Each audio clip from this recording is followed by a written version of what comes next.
And he's given us some information relative to the African American in the criminal justice system. And of course, Dr. Sanford, let's pick up where we left off and give you an opportunity over the last 10 minutes in a real sense to sort of give our audience as much information as you possibly can in reference to African Americans in the criminal justice system from any perspective that you'd like to take. Okay, and again, I think as we started talking, we see this as social structural, meaning the many institutions that make up the society that we live in and the interconnections I would like the listening audience to understand. So when we think about the family, if that's strong, then you find a decline in negative activity with the criminal justice system.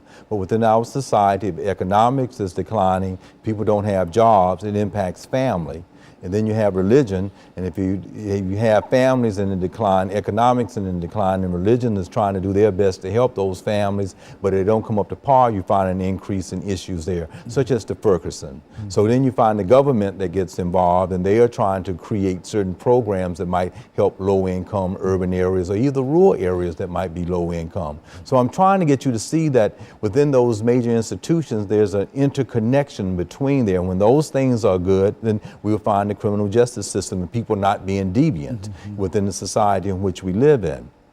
So we can almost give kudos to, President Obama on that national government institutional level of saying, how can we help families have better health care? How can we help families have pre-kindergarten and kindergarten for everyone within the society, so that hopefully that would impact the criminal justice system in a different way.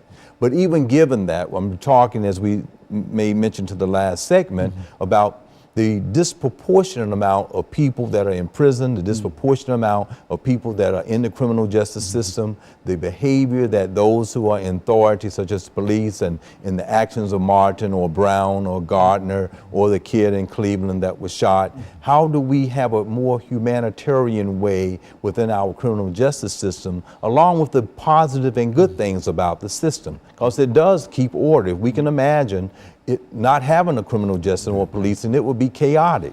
It would be running amok with people out in the society. So it does a good job, but we need to look at the weak parts of it and try to bring some reform. I think reform is the issue. How can we change it so it can improve? Because there's definitely a disproportionate amount of it that then would make sociologists and social psychologists see that it appears to be disproportionate to African Americans and other minorities, and in that minority group, it can be any ethnic group or the bashing of gay brothers, lesbian sisters, or anyone that might consider themselves marginalized within the society in which we live in. So that becomes very crucial to look at, I think, within the society. Dr. Sanford, let's look at some of the solutions. I would imagine that you've been involved with a large number of folks dealing with solutions and et cetera. Yes. Let's use the rest of this time to think in terms of how do we move toward solving some of the issues that we have here. Certainly we can't